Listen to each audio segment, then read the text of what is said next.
Man, let's lock in. Let's go. I watched it all. Did you? I watched the whole thing. Okay. So we could. You'll give your reflections? Yeah, we could chop in the it up. show notes. It was fire. Was it? It was I really feel like good. I was pretty insecure about it. I thought I'd have more space and time to flesh out. I mean, you knew some of the stuff I wanted to talk about. Yeah, so yeah. I think I didn't get to, but part of it you're navigating. One, you guys aren't all in the same room. For some reason, I thought you guys could be in the same room. That would help. Yeah, for sure. But then it's also there's 3 other people, and then Carey's hosting it, so you and don't you want got to share time. It's like 5 minutes here, 5 minutes, 5 minutes, 5. Exactly. So I think maybe collectively, hour and a half interview. I think collectively maybe I spoke for 15 minutes. Yeah. Which probably in order to flesh out all of my ideas or things I want to type probably would have made 30 or whatever. Yeah. You know. So. Yep. But yeah. No, it was good, bro. Yeah, thank you, bro. Mm-hmm. I was hoping to. Yeah, I think it was decent. Yeah. I think the podcast overall was good. Yeah. I think the stuff I really wanted to share. Yeah, and maybe we could talk. Of it, we could talk about a little bit of that here of what you wanted to share. But then I thought it was honestly, I think it was cool because I wasn't catch people up. We're recorded, right, Andy? We are. All right, so me and Sammy are in the middle of a conversation. Last podcast, Sammy and I did. We kind of started sharing that. Yep. I was going to be on podcast. Yep. #1 Christian leadership podcast in the nation. Carey Nieuwhof's. And so 3 of us got interviewed, really talking about how should pastors and leaders handle political moments, political conversations, cultural conversations. Yeah. And so I think I could probably just text that to Alizé easily, and we could put that in the show notes if anyone wants to see the original interview, because we may reference that. But Sammy and I kind of, if you remember a couple episodes ago, we nuanced it. Yep. And I said, I'm not going to go too much into it because it'll be on the podcast. And then, but now it's out, and so we could talk more about it. Talk more and reflect on it. Yeah. Rather. And those are, I mean, for people listening and watching, when you're doing stuff like that, especially for the topics which we'll get into that Carey wanted to bring up, and with other people around, and when you watch it, they weren't all in the same place. It's always the hardest because you don't want to interrupt people, and you want to create space. Here, Adam's hosting, so he could create that moment in long form. But it's just different. Yeah. But I'll say, watching, I just finished it.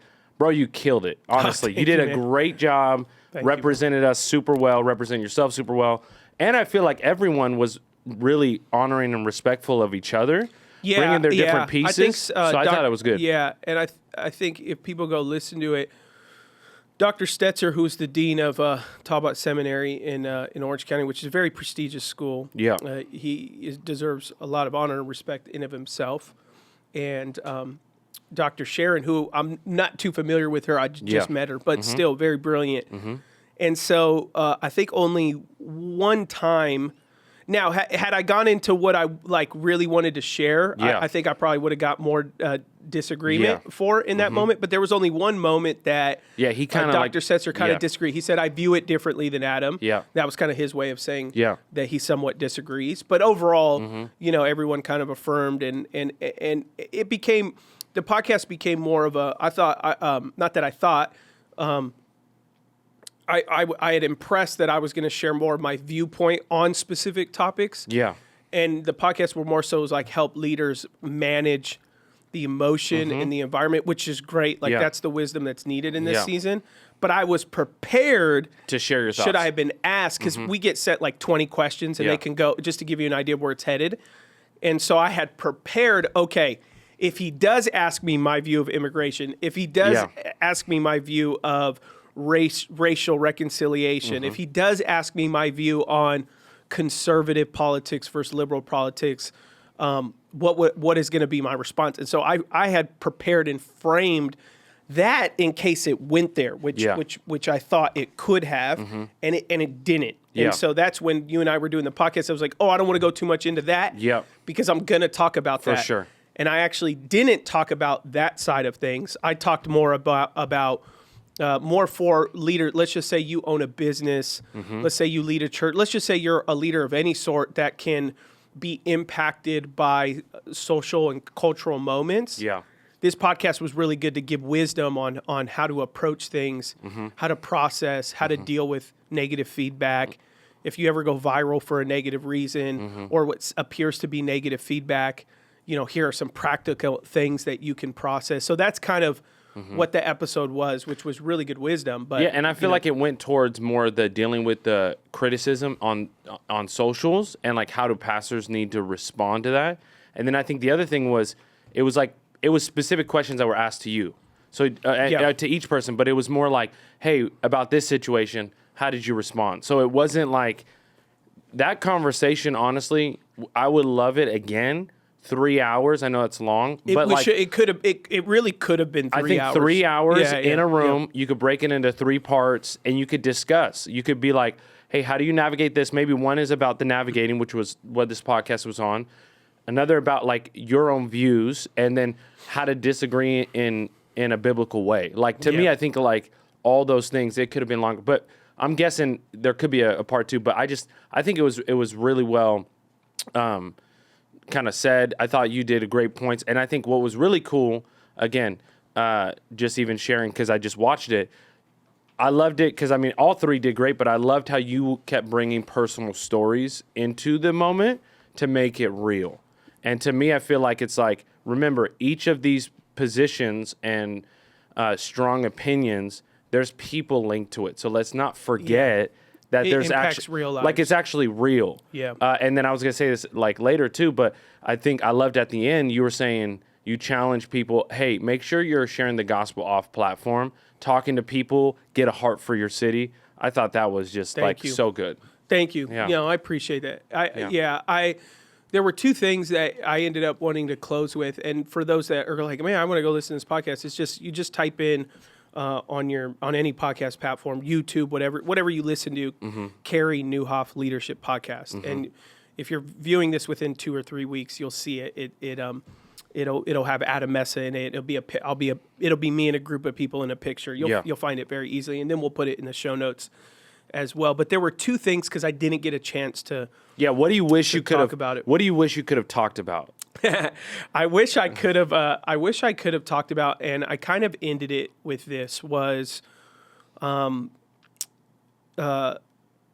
here. This is more. I'm not going to say it the way I would have said on the podcast, but here's what I would say to our audience, which is specifically when you look at religious leaders, Christian pastors in general, when they're trying to help talk about certain conversations with people.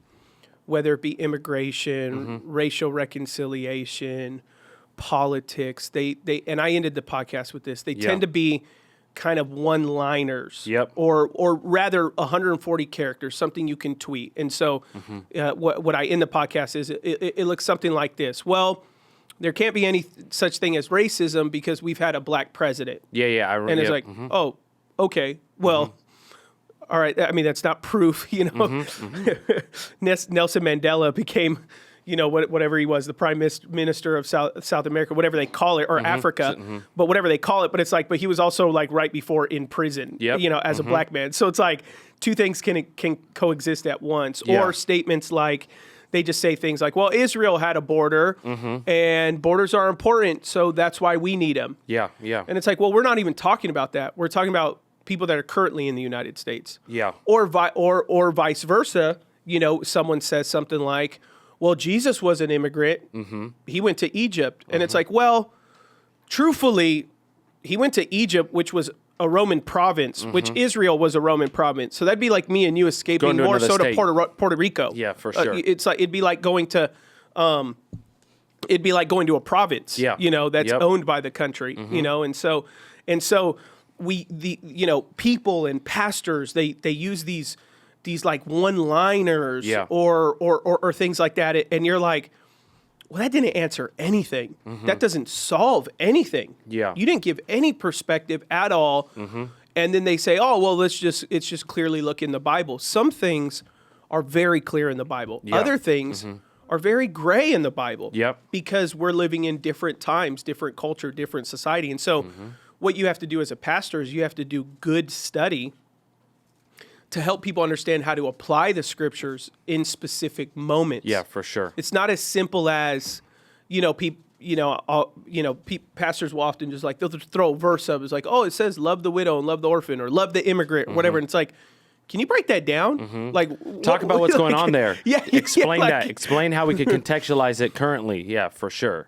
Because what does it even mean to love the immigrant? Yeah. You know, what does that look like? You know, and I'm not saying right now I'm for or against everything. I'm just saying a lot of the conversations that I see, they feel very lackluster. And the point that I was making in the podcast was, I have a lot of thoughts on these things. Yeah. It's just I don't feel that a lot of them are appropriate in the pulpit because, for sure. Because you know, normally religious leaders are spending 5 minutes before a sermon or in the middle of a sermon, like, now that we're here, like a 3-minute moment. And I think these conversations are so much more deeper, so much more nuanced to spend 3 or 4 minutes on, you know, the topic. And so all I wanted to do what I wanted to do further was give some perspective, not on my opinion, but on understanding when it comes to a lot of the issues we face today in society. And let me just do a broad stroke to get people to understand what I'm talking about.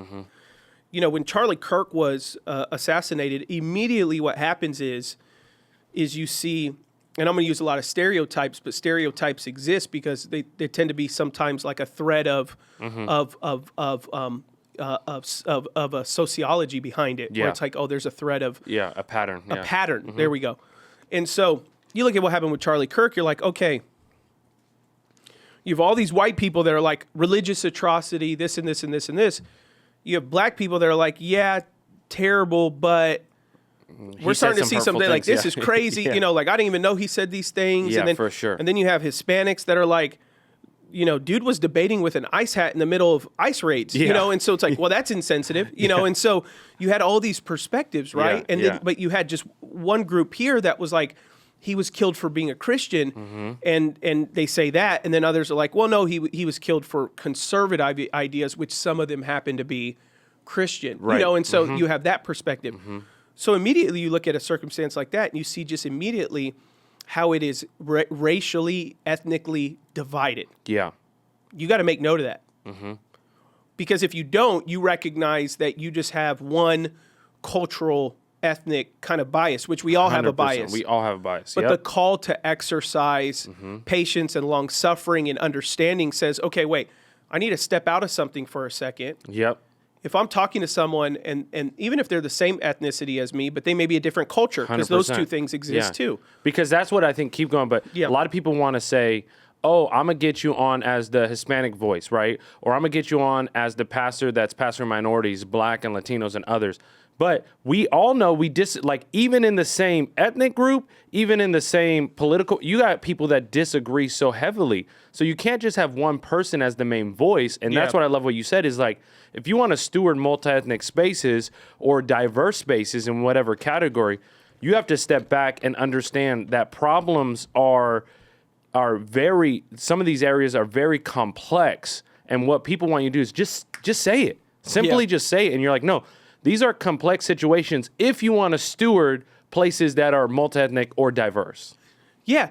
And to your point, like you take someone that's Mexican, they like one person may be conservative, Republican, 100%, and anti-immigration. Yep. And then you have another Mexican that is pro-immigration, 100%, and kind of just says, well, if you can get in the country, slipstream, like really nothing wrong because you're coming from a impoverished area.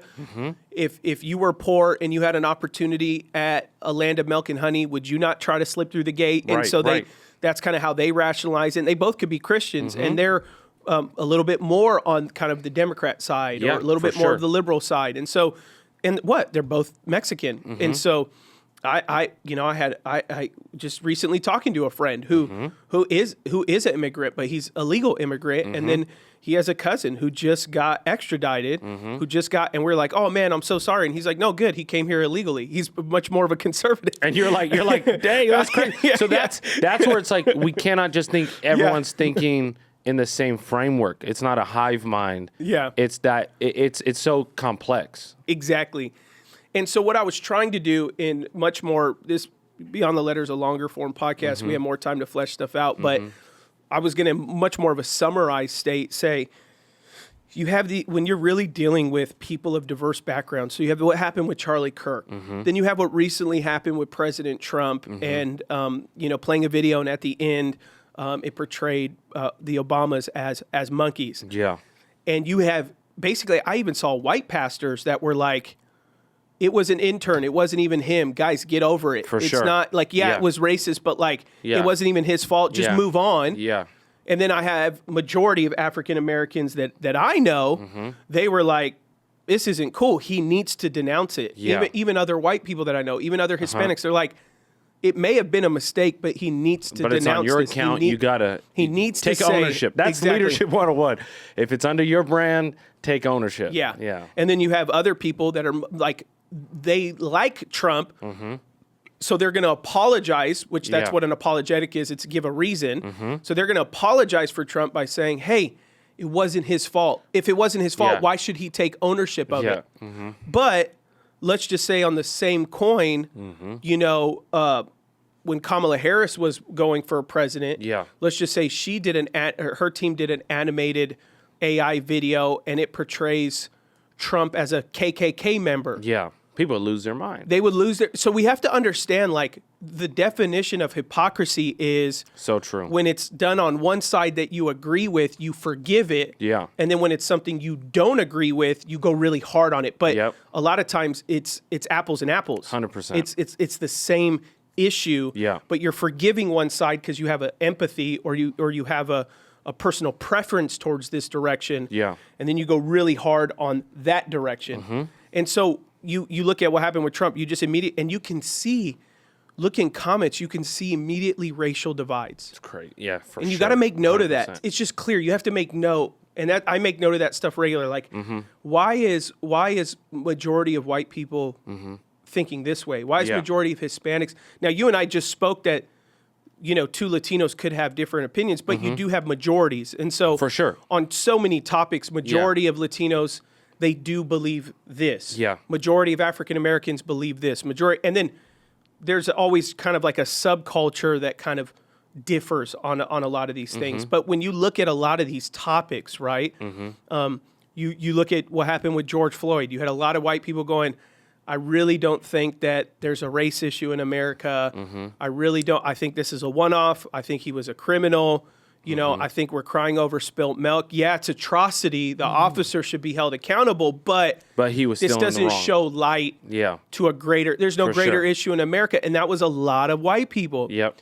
And then you have African Americans that are like, no, this actually for us, this was the straw that broke the camel's back. Like we're really tired of a lot of this stuff. And then they have video proofs of like a white guy carrying a bat and a hammer running after a cop, and then the cop jumps out the way and tases them, and then you have a black person with a McDonald's cup and they get shot. And so for sure, you know, you have people going like, hey, I have an issue with this. Like, let's talk. And they're like, no. So all these conversations are regularly happening. So the reason why I struggle to believe that this is just easily answerable by just sharing a Bible verse and then going, oh, you know, now someone may implicate on the podcast I just had in Carey that what I said had anything to do with LGBTQ or abortion. To me, those are plain in Scripture.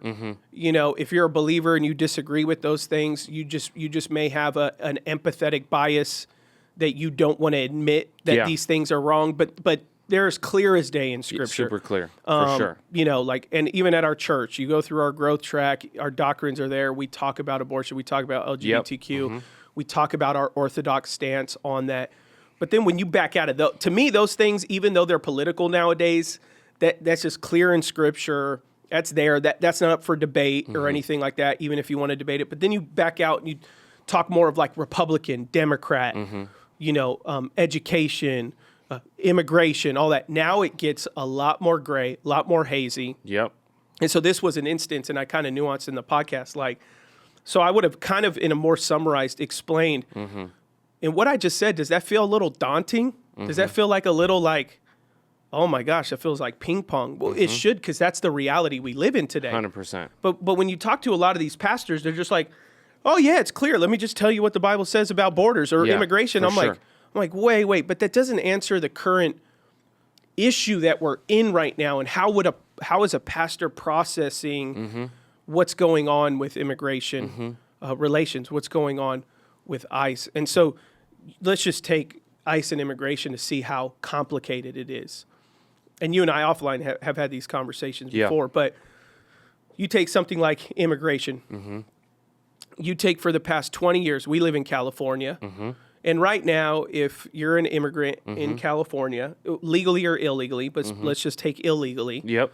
Specifically in California and some other states, even like more so sanctuary city states, basically you can slip into the country as an illegal. You can register your children for public education. They have a food program where your kids get breakfast and lunch. It's actually a poverty food program, but within the food program, it's also built that they're not allowed to ask what your legal classification is. So it was in essence passed so that immigrant children who are impoverished can get meals at school. Yeah. And so basically you can enroll your children in school. They can get free food while they're at school. And then even as an immigrant, if you get a certain level of I-10 or other things like that, you can even start paying taxes as an illegal immigrant. Yeah. And so we have a system that still rewards illegal immigration. Yeah. Even a lot of medical coverage, Yeah. specifically in California and some other sanctuary states, will actually cover, medical. Yeah. Right? Yeah. If you get here, we'll take care of you. Yeah. Now, we have to be able to say how confusing this is that as a nation, we are both federally regulated and state regulated. There are things that federally dictate our lives, and then there are things that differ in state to state. Yeah. So you have like, in a lot of the states, abortion is allowed, and then in a few key states, they've now illegalized abortion. That's not a federally, at this point, it used to be, until Roe v. Wade was reversed. States can now dictate what's allowed in abortion. So you have these things where states have control, a certain amount of control. The federal government has a certain amount of control. And what we're living in a state today is we're living in a state where mom says one thing and dad says another. And in this presidency with Trump, you have dad that's getting really strict on immigration, and then you still have moms all over the country that are like, I know that's what dad's saying, but we actually have the right to make some of our own rules. Yeah. And our own rules are actually going to protect it. Our own rules are actually going to supply it. We're going to help you. We're going to help you with food. We're going to help you get your kids to school. We're going to almost incentivize this, right? And then you come in and you're like, just for these next 4 years, Trump is going to go really hard on it. But what's the next president going to do? It's going to swing and then you way had, far. Because you previously had Biden, and Biden was really loose on immigration standards. And so we have these cyclical presidencies that every 4 years, For sure. each administration can dictate how strong or how loose they want immigration standards. Yeah. But at the same time, the system is broken. Yeah.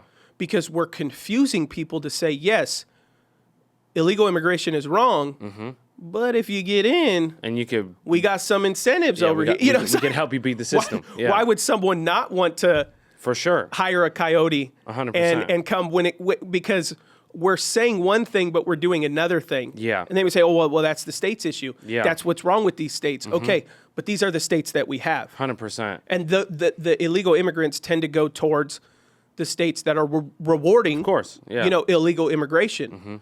And so by someone just saying, oh, we'll just, a lot of pastors, they'll be like, this is the pastoral response often on Sundays. And to me, that's why it's like, I'm not going to do it because it doesn't solve anything. Like if I go on stage and I go, hey guys, I want to talk about immigration today.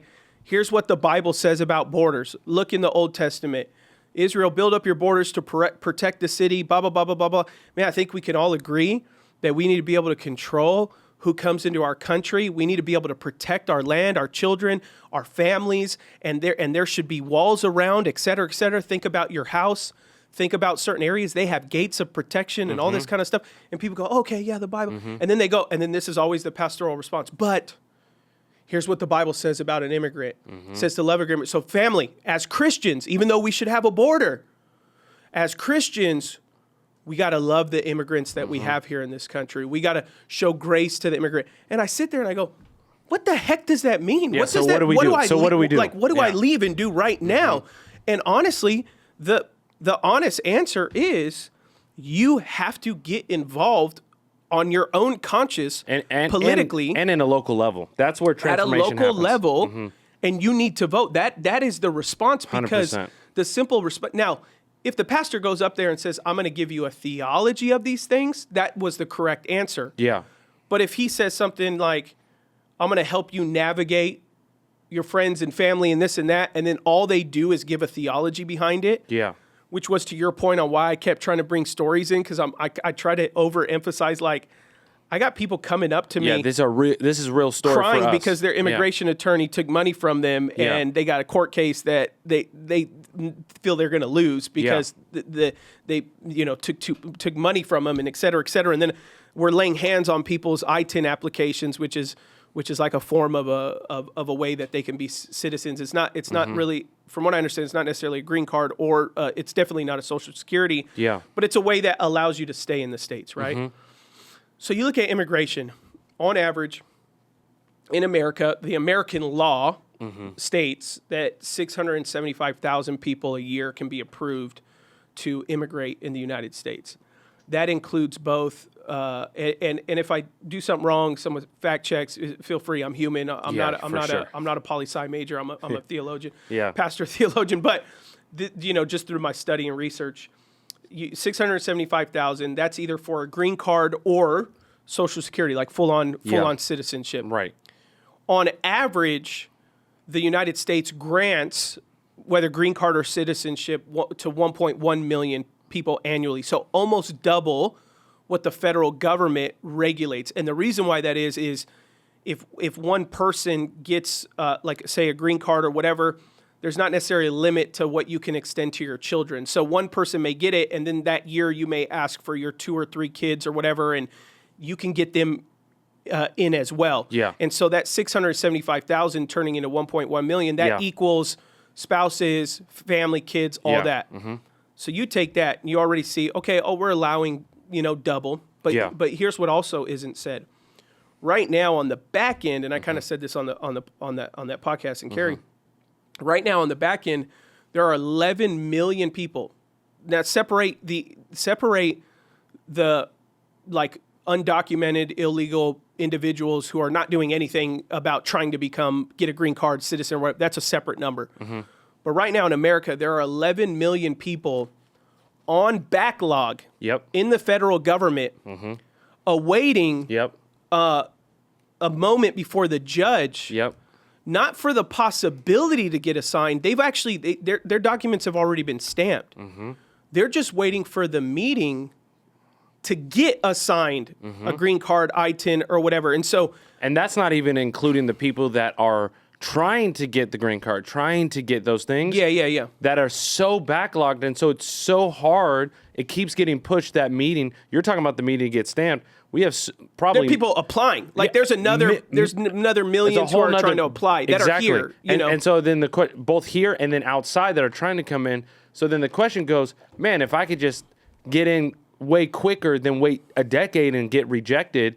So that's some of the process where we're like, how do we not just simplify, but how do we make it more streamlined and more people where it come through, so that people aren't saying, hey, I'm going to just try and get in because America is the American dream, and I'm going to figure it out, and I'm just going to go in. And so some of those processes is what we have a complication with. And the issue I have with just easily reducing this just to a few Bible verses and then a 3-minute thing is because fully agree that borders need to be secured. Fully agree that people shouldn't be able to easily slip through the cracks. Right. But let's remove... because many people, I think, can agree with that theology, but now let's remove and talk about those that are already here. And like you said, some are trying to apply, and they're even just waiting to get the meeting for the application. But you have 11 million who they've had the meeting, the application been submitted, and then it's been ruled, oh, yes, you're a good potential candidate to stay here with either going through naturalization, which is becoming a citizen, or getting a green card attached, or getting an I-10 number, which allows you to do taxes and work and all that stuff like that. There's 11 million people. Some have been waiting, like you said, 8, 9, 10 years. Forever. For the meeting to get the final stamp. Yeah. And so when you're talking about, and currently on paper, they would be considered illegal immigrants. Yeah.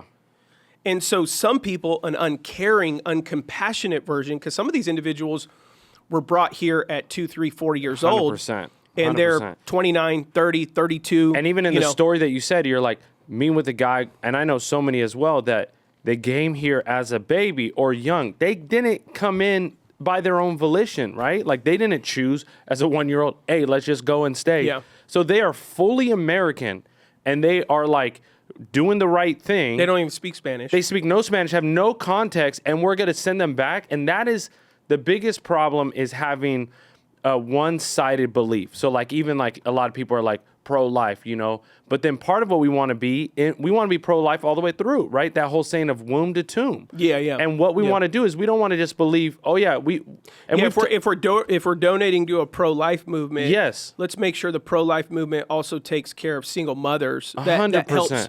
That helps a mother make that decision. 100%. To keep the child. Yeah, not just saying like don't have an abortion, but like, hey, we want to walk with you. And that's the beautiful thing of churches, where we could both vote on a local level, but also get involved. And so some of the hardships in the Latino community, what's really difficult is you're like, man, these people have been here for like 20, 30 years. They have no context of like in a Mexican background, speak no Spanish, and we're just going to send them back? Yeah. How is that? Like, and then just really being able to be like, no, that's what I believe, because we're parroting what other people said, but really understand that. That's one thing I love what you said, and everyone said it on there, but you just said, if you're going to get in this space, be well-read and well-researched. Yeah. And then you said, the reason I don't say these things, you said, because, and we're talking about it now, you said, I could give a 3-minute thing, but I would rather, that's where the podcast lives. We could have a few hours on that. And then you even go, hey, remember a few months ago? Let's talk about that. And we just did that on this last podcast, where we hit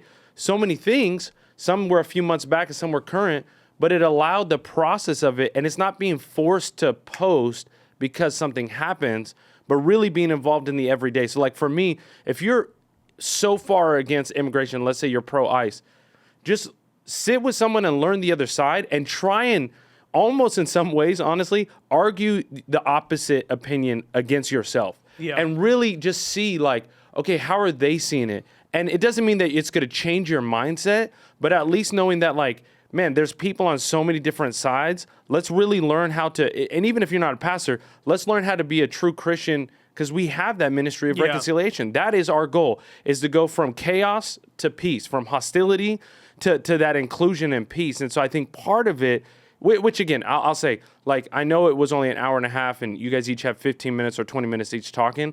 Like, it came across in that way, like in what you were sharing. I know it's like, it's always, man, I wish I could say more, but like what you were pointing people to was that. But I think this is a good space for you to be like, this is what I want people to wrestle with and just engage with. Yeah.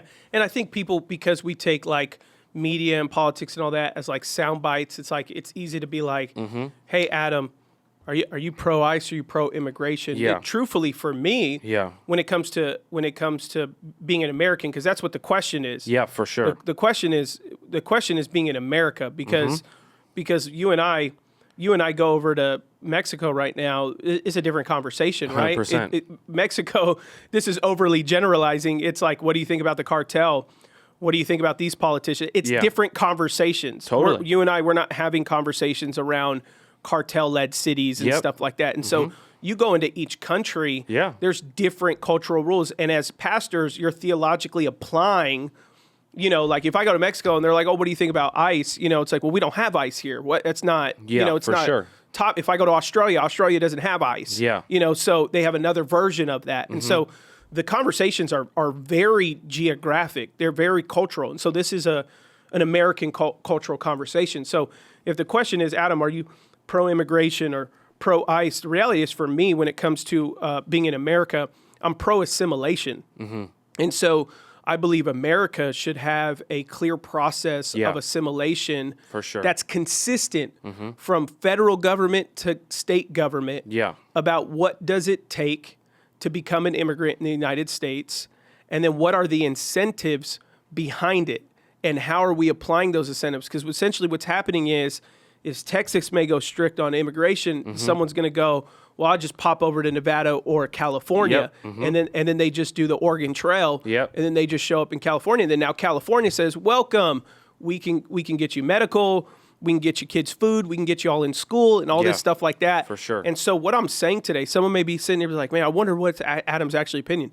What I'm trying to show today is this is the process of evaluation that I go in my head before I make a decision about what I think about something. And that's what I'm trying to show people is I'm not trying to tell you what to think. I'm trying to help show you how you think through something. And so it's not as simple as just going like, oh, I'm a Republican, so therefore that makes me strict on borders, pro-ICE, pro this, pro-police, pro-military, pro this, pro that. Because that's the issues we have today. We have these huge divides where a lot of stuff is much more nuanced, where you can say, someone can say like, well, I'm pro-immigration enforcement, with ICE.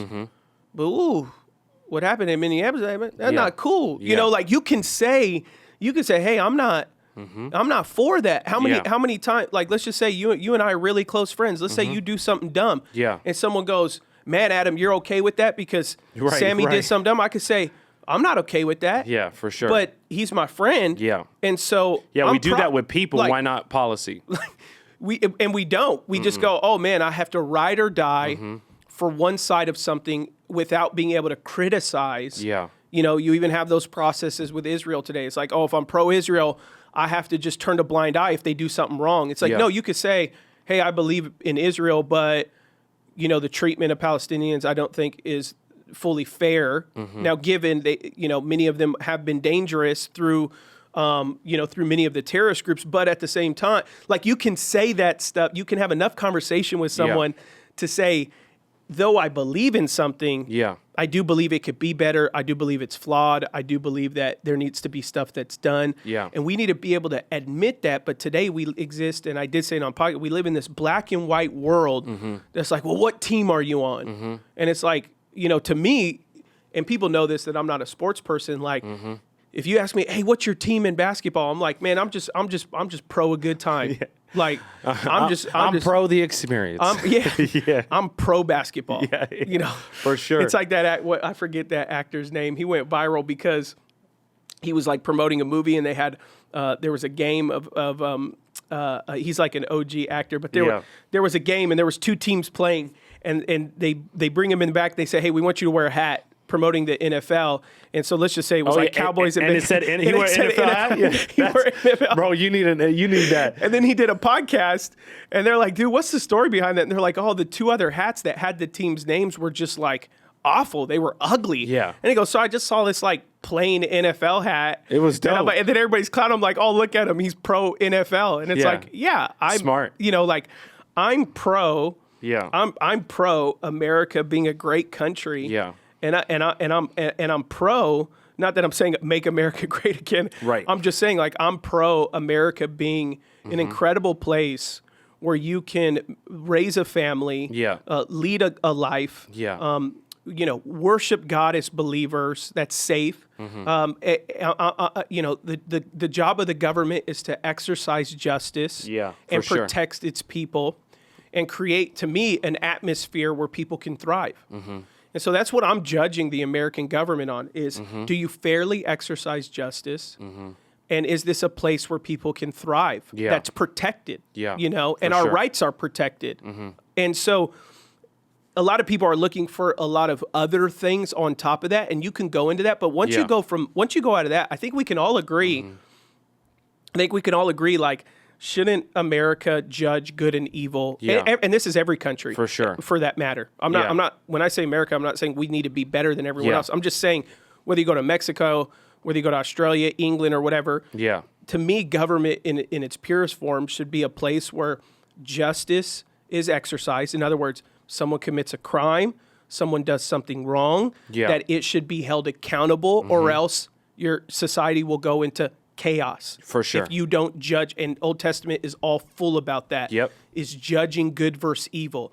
That's what your justice system is meant to do. Whenever people come to me and they say, can you pray for me? I have a court case or whatever. I say, well, I'm going to pray is that justice would be exercised. For sure. Like that is what I'm going to believe God for. In other words, if you did the crime, you might have to do the time. I'm not going to pray that God, now if God does do a miracle, praise God, but it's like, hey, if you rob that liquor store, and now you found God and you got saved and you're like, I got core. Please let them. I'm gonna be like, hey, just be with the Lord in prison.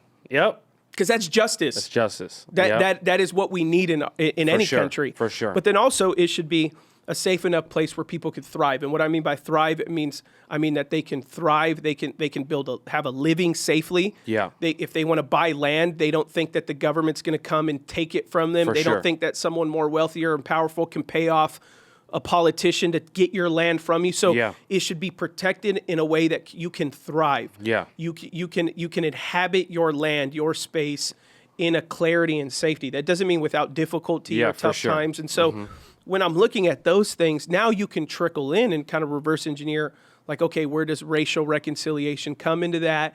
Where does immigration come in it? And you should. Yeah. You should talk about, is the justice system being fair towards racial divides? Is it being fair towards immigrants? Is it being unfair? You can talk about that, but that starts to become application of those things. And all I'm showing is, like, for me, if someone just comes to me and goes like, hey, what do you think about this? Yeah. The reason why I may sound like I'm unclear is because my process of evaluation may be way more involved. Yeah, for sure. Than another person's process of evaluation. Another process of evaluation could be like, well, I just want to know what the Democrats believe about it, and then I'll say, yeah, me too. Or I just want to know what my grandma thought about it, or grandpa. For me, me and my mother-in-law, me and my dad, my mom, we don't agree on everything when it comes to the way these things apply. For sure. And we talk about it. Me and my mother-in-law talk often. You're able to discuss it and have a safe space. But I think it's part of the beautiful thing of being able to process in safe spaces with people that think differently than you, and being okay with, like, hey, we could disagree, but, like, we still love each other. I think you said a great point. Like, if I do something wrong, you're not like, okay, Sammy's out. You're like, hey, that's my guy, but, like, that was wrong and I'm calling him out. I was thinking about this thing. And I'm like, I don't owe you. No. I don't have to tell you how I called Sammy 100%. out. And that's the relationship and the brotherhood. Like, and I think there's pressure on a lot of us to speak on every single thing. You should speak on what you feel like the Lord says. And one of the things I loved about the pod was it's just like, know that in this age you're going to deal with criticism. Yeah. And I think you said something, and Ed, a few other people did. But I was thinking about, it sparked a thought that the crowds that shouted Hosanna were the same crowds that shouted crucify him. So you said, if you feed the bear, that eventually that bear will turn on you. Yeah. And the reality is like, just know, if you're led by the crowds and like clickism or like posting stuff to get reactions, just know that, like, don't get too high on praise, don't get too low on criticism. You said it. It's like, stay true to your identity in Jesus. But here's a fun thing, is that I wrote this down a while ago, and it's that and we know this, but I wanted to get the right numbers. But Jesus asked more questions than he answered. So he asked 307 questions. Jesus was asked, so he asked 307. Jesus was asked himself 183. And only answered between 3 to 10 questions. Yeah, exactly. Isn't that wild? You see how it is. So you just think, like, he asked over 300, was asked almost 200, and he indirectly answered maybe 10, directly answered like 4 or 5. So there's wisdom in understanding these things. And then, so that's what I think is really important. I think you said it on the pod, or the team did, and you mentioned it here, and I'll say it again. We don't want to just teach people what to think. We want to teach people how to think. Yeah. And I think that is the beautiful thing. And it's okay to disagree, but know where we're going forward. And then the other thing that I really was thinking of, and get your thoughts, I know we're closing soon, but like the other thing that I thought was really cool, because you initially talked about how just the criticism online and where AI is going, and how, things can be taken out of context. And like, I'm sure we've all seen those videos of like, it's like, we're doomed because it was like Tom Cruise and Brad Pitt fighting, but it was AI. It actually looks like them, right? Yeah. But I think that with where culture is going, and specifically technology, AI, we're going to become so savvy that unless we're in the room, we're not really going to trust as much of stuff online, unless it's like really clear. For sure. So I think that there is a trend again, and it's going to swing back in a good way, about being in the room. That's like in a church service on Sunday, in a small group, in a community. We've gone so far high tech that we're going to swing back to high touch, that community aspect. And that is something that I would encourage everyone, is that you could create rooms and spaces. People want to be there. They're so disillusioned by all these things. Is it true? Is it not? Is it clickbaity? It doesn't mean we shouldn't live there. If that's your space, definitely put it out. But there's something powerful about breaking into rooms, breaking into small moments, because I think people are longing for that. And that's what we did as a church. Acts 2 started that way, right? They went from the temple to the table. They broke bread. No one had any need because they were together in community. And to me, I think that's the greatest thing that we could do. And then you said this too. You go, hey, really stay strong on conversations. Really start processing those things. And I think that's what's a really beautiful space. We don't process it with everybody. That's definitely something that I would encourage you not to do. But there are key people where you could have conversation with, where it's safe, you could disagree, but you could move forward in that. So, hey, Beyond the Letter family, one of the things we try to talk about here is honestly what our faith looks like when it moves out of theory and into everyday life. In the Bible, Psalms 23 invites that kind of reflection. It gives us a picture of God's leadership that's close and attentive. And it reminds us that we're not meant to carry the weight of everything on our own. I wrote a devotional called The Forgotten Shepherd. It's a 10-day journey through Psalms 23. It's meant to help slow down with this passage and reflect on what it's meant to live under God's care. You can get a copy of that devotional today on my website at adammessa.org. Let's jump back into the episode.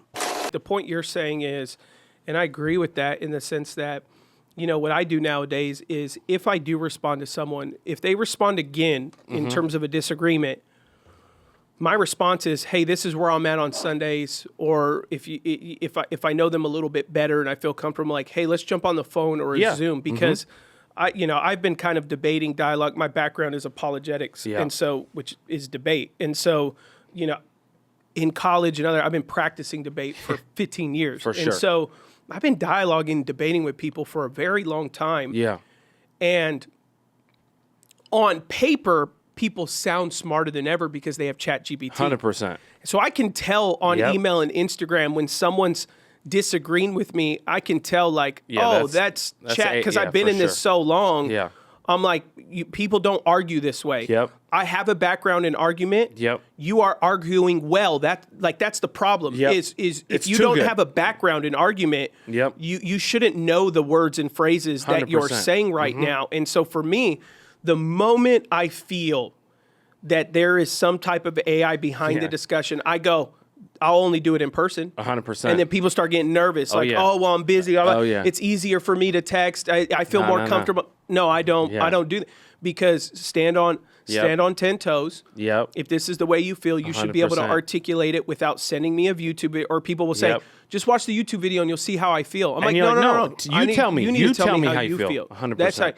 So I'll move to that, and more times than not, people don't follow through with the 100%. conversation because they're using AI for discussion. But I think it goes, to another point as we might begin to close, but it's this aspect that I've realized, and I pastor, such a multicultural conversation that we're all believers, which is why in that podcast I'm really trying to emphasize identity in Christ. We're all called to first, but through a person's process to their faith, we're all kind of ridding ourselves of, let's just say, an ethnic or cultural bias to be rooted in this identity in Christ. And that takes time, and that takes a conscious decision. And there have been times for me that I've had to put my own kind of cultural bias to the side for the sake of unity between believers and be like, because, man, and this, like with other pastors, I full on have had debates. Oh, yeah. We'll I've had other friends throw me in the ring with guys that,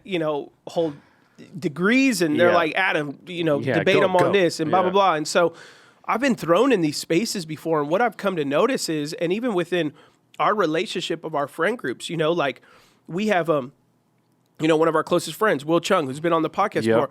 What's really not his only importance, but what hits Will very close is things that deal with Asian, stereotype and bias and all that stuff. So like a couple years ago, Stop Asian Hate, when Asians were being kind of targeted with hate crimes and all this stuff like that. Like Will, as a Korean, that made him really upset. Yeah. And for me, not being Korean, some of the things that were said to be hateful or whatever, because I'm not Korean and I'm not Asian. It doesn't hit you in my the same head way. Originally, some of that stuff I'd be like, oh, they're just being sensitive, dude. Yeah, for sure. You be, it's not the N word. Yeah, it's not, it's like, and then when they're explaining, I mean, it's like, to us, it's comparatively the N word. It's like, oh, and you're like, oh, my bad. I didn't, because I just feel like that word, I've heard that word way more times by other cultures than I have the N word. So to me, that it just didn't compare to that. Yeah, and then as he's explaining to me, it's like, okay, I can see why you're really upset and you really want change and momentum in that direction. But then I may talk to a Hispanic or Latino, and they're like, man, that George Floyd stuff, I didn't really, and I've heard this from people, like, to this degree, like, George Floyd, I didn't really care about, it wasn't my issue. That Trump stuff or the Charlie Kirk stuff, I didn't really care. That wasn't my issue. Oh, ICE happens and what's happening in Minneapolis, I mean, I'm pissed. Someone needs to talk about this. My aunt and uncle just got sent back to me. I'm pissed. Somebody needs to do something about it, blah, blah, blah. And it's like, well, and I'm not calling hypocrisy. I'm just saying, I know it wasn't important to you. Charlie Kirk wasn't important to you. Yeah. Trump's post about the Obamas wasn't important to you.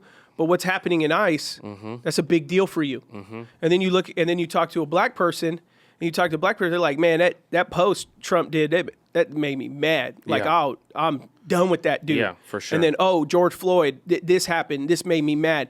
And so what we have to recognize is, and we're just looking in this moment, we're just doing a flyby on just only 3 cultures. For sure. We haven't included like Indians, all the multidimensional facets of all Asians, all the multidimensional facets of South Americans and all the Latinos, like Mexicans and Argentinians ain't the same. So Native Americans in the land, like we haven't even talked about. We haven't looked anything. at that. Yeah. All I'm saying is, you have to understand that everybody, and ultimately, here's not a critique, but a comment. Every one of those cultures have some type of actual plight of some type of oppression, right? But then you say, okay, well, what is a white person's oppression right now? Well, it's not that they're oppressed, it's that they don't have the oppression like others anymore. That they've chosen that culture is a war in and of itself, and culture is an oppression. So they've chose, like, we're going to have a war with Hollywood. We're going to have a war with politics. Yeah. We're going to have a war with the school system. Yeah. And then you have a lot of the minorities that are like, oh, that seems like a luxurious war because we are dealing with some things that, and it's not like, I'm not saying it's caused by white people. Yeah. It's just within their own context of their own potential poverty, oppression. There's not always an ethnic struggle for the white community because power has been in their hands. But where we're at right now is the power is transitioning, so they're feeling that tension. There's a tension of struggle, and then what's happening is a minority is stepping in the ring and going, hey, as a white person, that may be really, and they're not saying that, but I'm going to just, what I'm trying to do is always make things in layman's terms and say what people are thinking. Yep.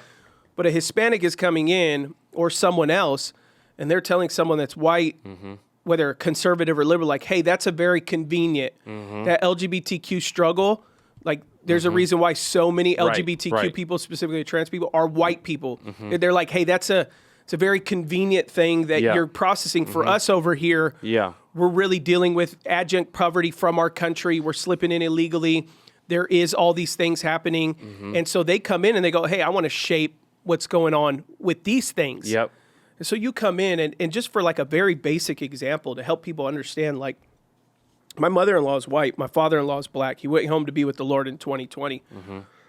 Well, he was stationed in, when he joined the Army in the 80s, he was stationed at Fort Hood in Killeen, Texas.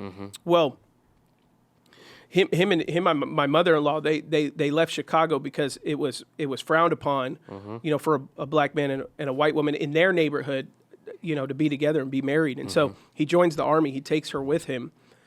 And the chaplain, who was white at Fort Hood in the 80s, we're not talking about the 40s, we're not talking about the 30s, the 20s, refused to marry them because they were a mixed race couple in the 80s. Yep. And so they had to ask a chaplain in the Army base of another religion to marry them, which they did. I believe they were another religion. I don't believe they were Christian. to marry them because the Christian chaplain, who was white, refused to marry them because they were mixed race. And that was 40-ish years ago. So yeah, we're not talking about 70, 80, 90. That's a current. That's my wife's dad. Yeah. That's your mother-in-law that experienced it. Not my wife. And so but here's the difference is, kind of having conversations with my mother-in-law, she's like, it's wrong, but they're stupid, and it was a stupid bias. It kind of rolled over the shoulder. Yeah. But for my father-in-law, but for Ashley's dad, till the day he died, 100%, and went home to be with the Lord, he was hurt by that. 100%, and he was always kind of skeptical around white people. Not all white people, but if he got an ounce that you were that you had a comment coming, if he got a feeling that like maybe the way you treated him was because, and then his own mother and father-in-law didn't accept him until they had my brother-in-law, Anthony. He wrote a letter, you'll never see your grandchildren unless you accept me. And they got over, but they literally said, we're not happy with you that you married a black man. This is in the 80s. And so for him, he went home to be with the Lord in 2020, but let's just say it was 2026, he was still with us. Yeah. When you start talking about conversations of race, he's not getting uncomfortable because the media's told him, the news has told him. It's the history. He has a lived experience. It's and he was a believer. He was an elder in our church, so he had maturity. Yeah. He loved Jesus. His identity was in Christ. But there's real pain there. There's real pain there from this. And so for me, if I just went to Tom and was like, yo, bro, this race that you got, man, this George Floyd, you got to get over this thing, man. Over it, you got to get over it. He was just a criminal. It ain't a black thing. Right. There's no racism today. Yeah. And he's going like, bro, I literally couldn't marry my wife because a guy was racist for me. Or when people say, I'm colorblind, you're like, no. Don't do that. Yeah. And I'm not suggesting all these like issues and all that. What I'm saying is that I may not understand why Tom would still be so skeptical around a particular people group. But when I understand his lived experience as a believer, I could be like, wow, I need to be gracious with how I communicate. Because we're really easy with being gracious when it's stuff that like affects us. But then the moment we go, we don't really care about it. We just like, boom, we just say, I'm just going to be me. I'm going to let people know, but it's because it's not close to your life and your heart. And so you can't even say, you can't even go there. So like even moments like that, you're like, yo, if I would just say, get over it, but you don't know the lived experience that someone has gone through. And so that's the big thing is like, make sure in these conversations, maybe it doesn't affect you in your circle, understand how it's affecting other people, and really it's walk a mile in their shoes. It's like how Jesus said, hey, if they ask you to go 1 mile, go 2. It's like really know what it's like to go the extra mile and walk in someone's shoes, and maybe you will experience something different. You won't experience their lived experience and their history, but you'll at least have some context to go, man, this statement, how I said it, what I'm doing, it affects this community or this community in a different way, and I didn't even realize it. Those are good things to think through. Yeah, and as an individual, like we all act like, oh, I keep it 100, true truth, but we all have, like, one of my favorite things is pastors that post on Instagram, like political stuff. Yeah. And then they're like, oh, I believe in the, First Amendment. I believe in being able to, speak your mind and your truth. And then you open up their comments and it says comments have been limited. Yeah. It's like, it's one of my favorite things. I'm like, what are you like? Yeah, you're over here believing 100%. Freedom of speech. You're over here criticizing someone. And then we open up your comments and you're not letting everyone comment. Like, to me, it's just, we all get sensitive. And the reason why their comments are limited is because they're sensitive about whatever a person's going to respond. 100%. And they only want the responses from the choir to be the positive. And that's why they do it. And I have an issue with positive or neutral. But if it's completely against them, then they're like, oh, I'm going to do it. Because but the reason why I have issue with that, because their presentation isn't gracious. Yep. And by them limiting comments, what they're saying is would you all be gracious towards your feedback towards me? Mm-hmm. But you weren't gracious in what you just said. Mm-hmm. You said all immigrants are criminals and should just be sent back. Mm-hmm. Or you said the opposite, and you said oh, Americans are spoiled spoiled brats. Let them all in or whatever. It's like you've used this strong discourse like for you, I may sit there and I'll be able to like, you know what, Sammy, you know, I don't think this is a big issue. I don't think this is a big issue. It's a big issue. And you're sitting there like, yeah, I got no problem. I got no problem with that. And then you're feeding back to me. I don't care about this, but let's just say you had a sibling that was LGBTQ. And I'm like, and you know what, with LGBTQ, they need to, they going to hell. They blah, blah, blah, blah. And then now you're like, hold on. I got a line now. I got a sibling that's that. Yeah, hold on. sure. Now I got some feelings towards that. But until I understand you, have a conversation. 100%. I don't know. Just like my father-in-law, I could be like, Tom, racism don't exist because President Obama get in office. And Tom's like, Yeah. no, I experienced it. he's like, I don't care that Obama's in office. Yeah. I experienced something last Tuesday. I experienced something last year. Last year, and I think you know this what happened, but I was at this fundraiser. Yeah. And it was a predominantly white room. They were all from the South. And another large church. I was introduced, another large church. Yeah. His wife was there. This is last year. His wife was there. And someone introduced us. And they said, hey, this is Adam Mesa and Ashley Mesa. And I said, hey, so nice to meet you. And the wife says, oh, my goodness, with a Southern accent. Yeah. Your English is so good. So and bad. You're like, thank you. And I said, oh, thank you so much. She said, when did you learn English?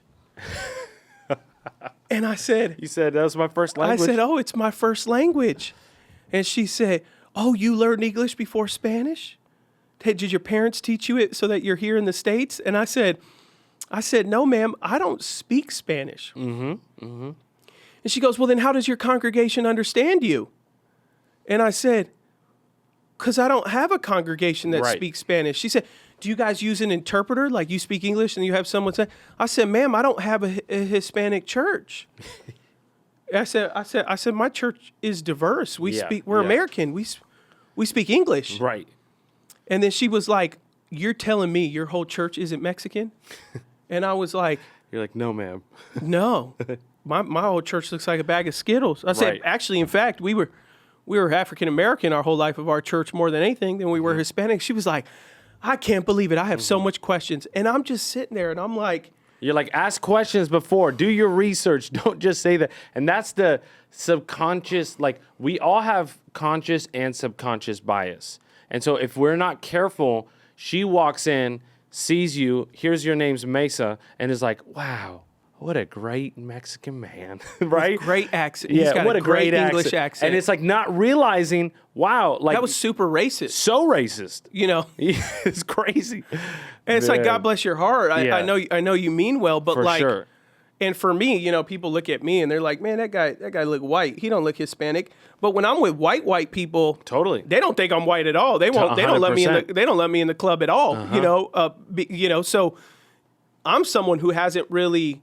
I've experienced more bias because of my size and my tattoos and stuff like that. But like being Latino, I haven't experienced too much, you know, racism or bias towards. But let's just say in that woman's comment, I was a guy who like my uncle just got sent back to Mexico and I've been dealing with, you know, and we've said it before on Beyond I Do, you know, Ashley, the guy wanted to date her, very famous football player, and they were friends. And, you know, he flew out when we were dating, my mother-in-law, my father-in-law, and when they were at dinner, he kept on saying, so when did you meet your burrito? You know, when did you meet, you know, do you call him your little tortilla and all that stuff like that? And so, you know, he was making like, that's a racist, super racist remark, right? For sure. But that's about as far as kind of racism I've dealt. But let's just say I was an individual that was like my father, like this is a really sensitive topic to me. Like that woman's words would have like been really hurtful, and I would have been like, man, I'm not going to come to this thing anymore. I'm gonna go tell because this needs to. And maybe she should have been addressed. Maybe that was crazy. Someone probably should have told her that was crazy. In the moment. I thought she was ignorant. You're just like, wait, what? I thought she was dumb. Well, it caught you off guard, too. You're probably like, what in the world? Are you seriously saying that? I did think that. But I just thought this woman's got to get out more. Yeah, for sure. You got to get off the news. Get off the news. You got to get in the real world because what you just said is crazy. Rooster, go to bed, dude. Rooster, go to bed.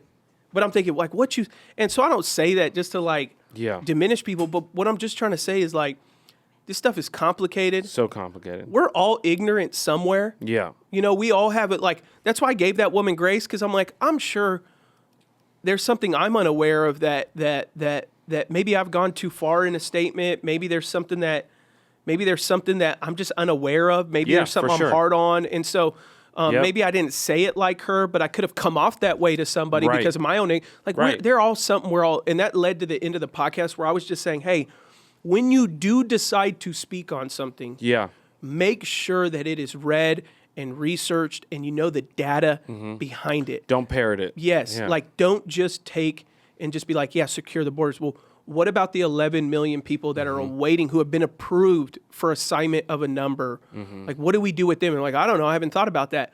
Well, we got to think about that. 100%. What do we think about X, Y, and Z? And so, you know, through this podcast, I hope people can say, now, if you could DM me, you ever want to know my opinion on something, I don't care. For sure. But I've always said on Beyond the Letter, the reason why I don't always go, hey, this is what I believe about X, Y, and Z, is not because I'm afraid to share it publicly. It's because I know that I have enough influence that there's enough people that would go, I'm going to believe that because Adam believes that. And I don't ever want to be quoted for your beliefs. I want you to have your beliefs and say, well, it's because I've looked into it. Yeah, for sure. It's because I've researched it. And I think this is fair and I think this is unfair.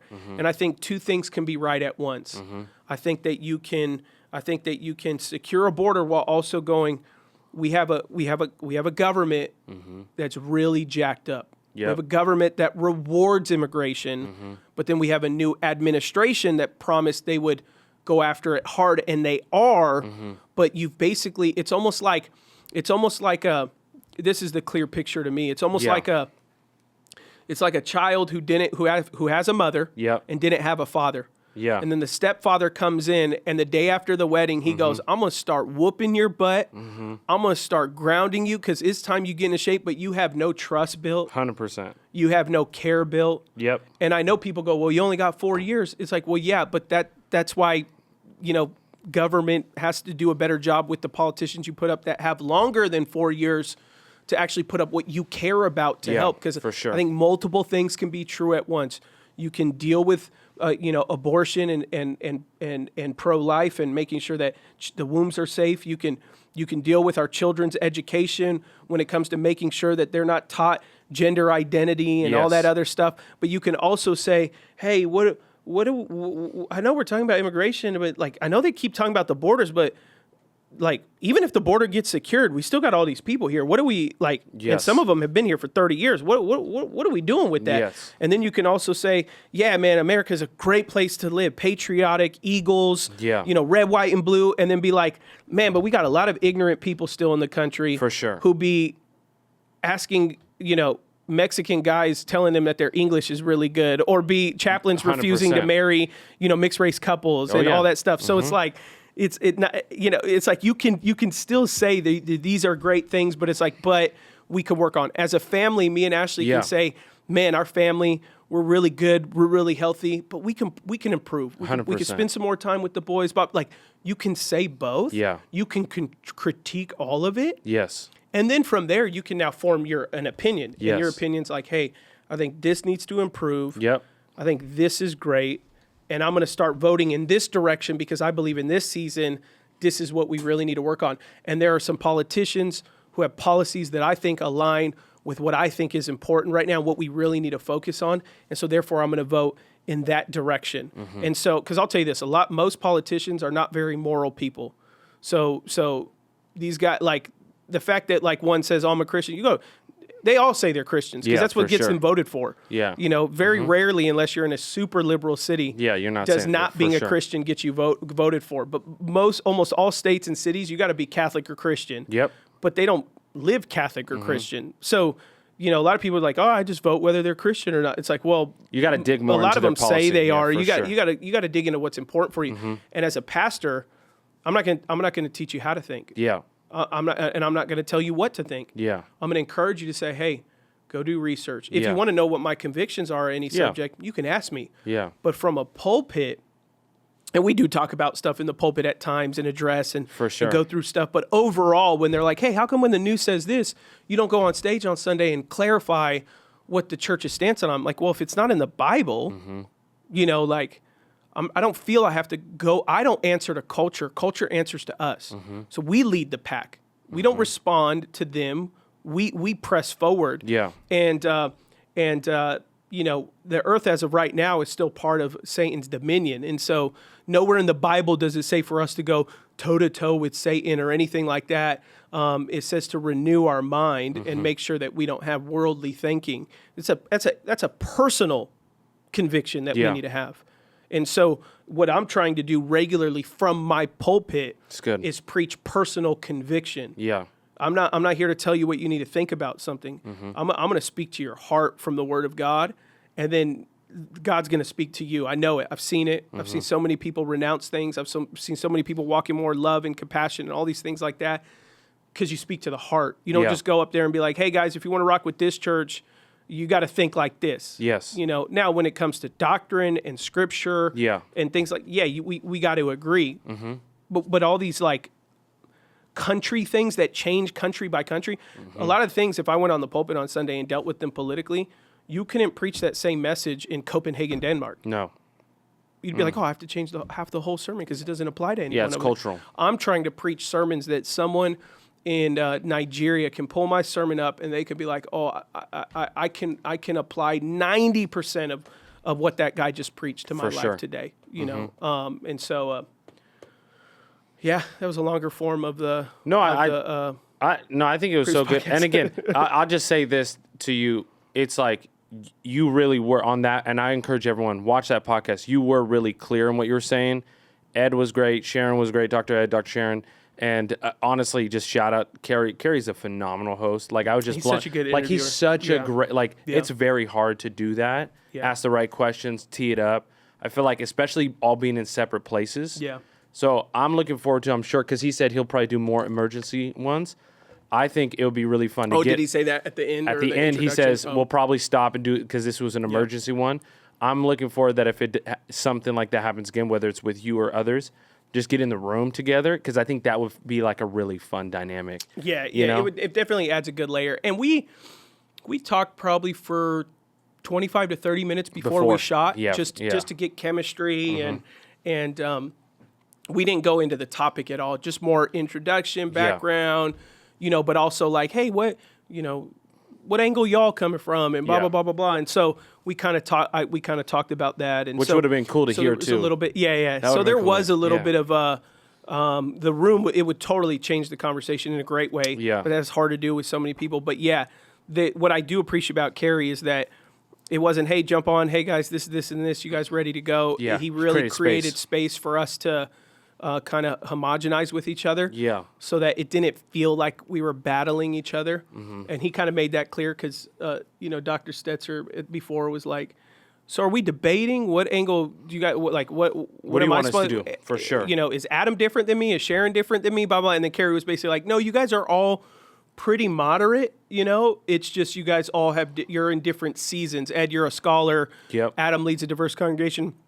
Sharon is like a female who's leading at a high capacity. She's a writer for a lot of Christian things, and so she articulates through journaling and all that kind of stuff. Like she's like a journalist as well, and so he was like, I just got diverse styles of communication. Yeah, but you guys are all relatively middle moderate for sure in your approach to your teaching. So once he kind of laid that out, I was like, oh, okay, we're not, because I think you asked me when a text like. Sure. So what's your role? Like, because Adam, you're not, super right, super left. Like, and I was like, oh, I think my role's in the middle. And then come to find out, it was like everybody's role to be in the middle. Which was good. I mean, you could easily pin people against each other, but dealing with criticism and argument. Going into it, I thought that's what it was going to be. More debate. So, but I thought it was good. I'm glad it wasn't, though, because it didn't. I thought it was a good thing. I think that there's a great space to disagree and process, but just like we talked about in this pod, hey, learn how to conversate, do that.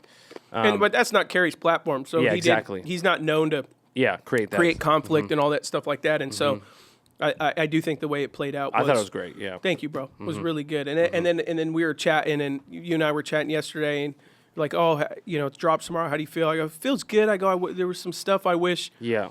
Hindsight 2020. If we went longer, always, there were some things about all I wanted to do was, not in that moment, but overall show, when you're honest with it, this is extremely complicated. So complicated. And it isn't black and white. Not all things. Some are, but not all things are black and white. And so, listening, understanding, researching, reading, understanding, like, if someone wants to talk about immigration and I go, do you know the process of immigration? And they go, I don't know. I'm like, you probably shouldn't have that conversation until you research how one actually immigrates into the United States. You should understand that, if you're going to start, it'd be nice. Now, if you're just two cousins, in the backyard, kicking it, that's fine. Yeah. But if you're known as a thought leader, a pastor, some type of person that has influence over people's lives, you don't even maybe always have to explain your reason for what you believe. Yeah. But if someone says, almost like when you're younger and they go, hey, I see the math problem you answer, but just real quick in front of me, show me how you got to your work. And you're like, I don't know. Then they go, I know you use a calculator. You cheated because you need to be able to show me your work. I think for pastors, leaders, other people, there should be hey, can you explain to me where you came to that conclusion? And they go, I don't know. It's just what I think. I think it's clear, don't you? And I'm like, no, it doesn't. Just show me your work and I'll have more respect for that opinion. For sure. Because I'll know that you understand, what's the difference between a local government, state government, what's the difference between a local senator and then the couple state senators that you get? What's the difference between Congress? Like, if as a pastor, you don't know those differences, do you know how a law passed? It's just a bill. Just go look on YouTube, the old video we watched as a kid. Like, 100%. If you don't know how that stuff works, you probably shouldn't be talking about it yet. 100%. Yeah. Hold your opinion. Or you could say, hey, this is what I'm thinking, but I haven't done a lot of research. Do that. And that's what I said on the podcast. I said, there are even moments for me, I'm still in the middle of research. Yeah. And it's okay to do that. You don't have to be an expert, but at least be honest versus I think a lot of times it's very easy. You hit chat, you find a video, and you're like, you almost you have a one-liner or something that you say as an expert, but then you try and dig a little deeper into it, and you have no weight. And then you go. And I think that's the biggest thing. Like we talked about it, having original thought, creative thoughts, really being able to think for yourself. And again, the other thing, I know we're ending, but the other thing I really liked about the pod too was when we said, just teach the Bible. And here's what's really cool. And I know we're done, but how many times, and we've talked about this, have a cultural topic come up, but we've been in a certain book and it's literally right there. It's crazy how that happens. And so I just think that like sometimes, and I think Dr. Ed said this as well, he said, there might be things you don't really touch on, but then you're going through a book of the Bible and you have to talk about it, or you're going to, and then you're able to just be like, hey, we're in this spot. So I think that really teaching the Bible here at Patriot, we say, want to see people saved, discipled, sent. And I just think like, as we go through that in a biblical lens, you are going to touch on topics that maybe you wouldn't want to, or you would, but it will help you stay in that zone and in that lane too. So I mean, we were recently in a series in Ephesians, and in it, he talks about the darkness of sexual sin. I'm like, y'all, in the moment, I'm like, we got to talk about pedophilia. We got to talk about same-sex, stuff, because it's in this passage. And culturally, now I'm like, I could have gave a very fuzzy, inauthentic, and just been like, that's why you need to be married when that's why you got to marry if you're with somebody. But it's like, no, what he was saying was deeper. There was pedophilia involved back in that day. There was, same-sex relationships in that day. And he's correcting all those things. And so I'm like, you're going to make you uncomfortable, but not people uncomfortable just because we're talking about it. But people are fine with, you going hard on LGBTQ. But I think once you start talking about pedophilia, people start getting like, not that they're in it, but they're just more like, I don't like talking about adults and children. That's just, and I was like, I agree. But culturally in Paul's day in Rome, this was happening. And so I'm in the passage. I got to be honest with y'all, because if you just think he's talking about the fact that you live with your girlfriend or your boyfriend, that's not what it's about. That is a problem, but that is so much deeper than that. 100%. And it does, like when you either what I call topically exposit, which means whatever passage you do pick, you're really breaking it down. Or if you do full exposition, which is a full book or whatever, those are really good because they help you go, hey, I'm not doing it just because this is hot in culture. I'm doing it because this was planned 9 months ago, and and we're in a here, series. and the verse says it, and let's address it. And so you know, like, yeah, that does benefit. But if you're in just topical sermons and you're talking about, you know, you're just talking about, you know, the mountains of Zion. And, for sure. And then you do that for 8 weeks. Then it's like, okay, if you all of a sudden start talking about something from culture, people are going to be like, well, that's out of left field. What is that? That's on purpose. Yeah, that's on purpose and everything like that. But yeah, so, man, thanks for the conversation, Sammy. It's so fun. So yeah, it's great, bro. As always. Hopefully, I gave some people some understanding of some of the nuances, and someone may sit there and be like, "Man, it's more clear than that. That's too complicated, Adam." Well, you know, maybe I just think about things too much. Right. You know? Right. Well, and it's who you lead. You want to think in a different way. But I'm also around 10 ethnicities a day, 100%, close proximity. Yeah. So for me, it's just different. I encounter something, I'm immediately hearing from Will, who's Korean, you Puerto Rican, Jeff, who's black. I got one of my closest friend is Egyptian. Another one of my closest friend is an immigrant from Mexico, came here when he was 8. You know, so it's like, for me, in one day, when a national kind of thing happens and I'm talking with these people that I know, for sure, man, I'm talking to 8, 9, so I'm going like, I didn't think of, as an Egyptian, that's how you're thinking, or as a Mexican who came here, right? You know, okay, man, as a Korean, like, so we're getting really diverse feedback. We're kind of the average person. Either their friends are all one ethnicity, or they have like only one ethnicity of a friend other than what they are, and so like one token friend. And so your perspective is not that it's skewed; it's just it's limited, and that's not a bad thing. It's just being more aware, like, and just diversify your circle. That's the big thing. Just if you are aware of it, you can be intentional to diversify your circle. And that's just that's our life. So that's the lens we look through, and it's our value to lead multi-ethnic spaces. So that's you know. And I'll say this when we close: like, there was a pastor friend who had posted something about something that I personally really politically disagree with.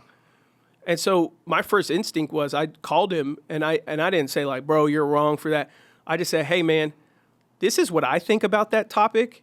Can you help me understand because you're a pastor, you're a believer. I really disagree with you politically about what you just shared. And help me understand where you're coming from. I didn't call him to be like, yo, you got to take that down. I'm going to check you. Let me educate you because you're clearly an idiot. For sure. I go, man, I have respect for you. I also know that, you know, I know that you're a believer. I know God has a call in your life.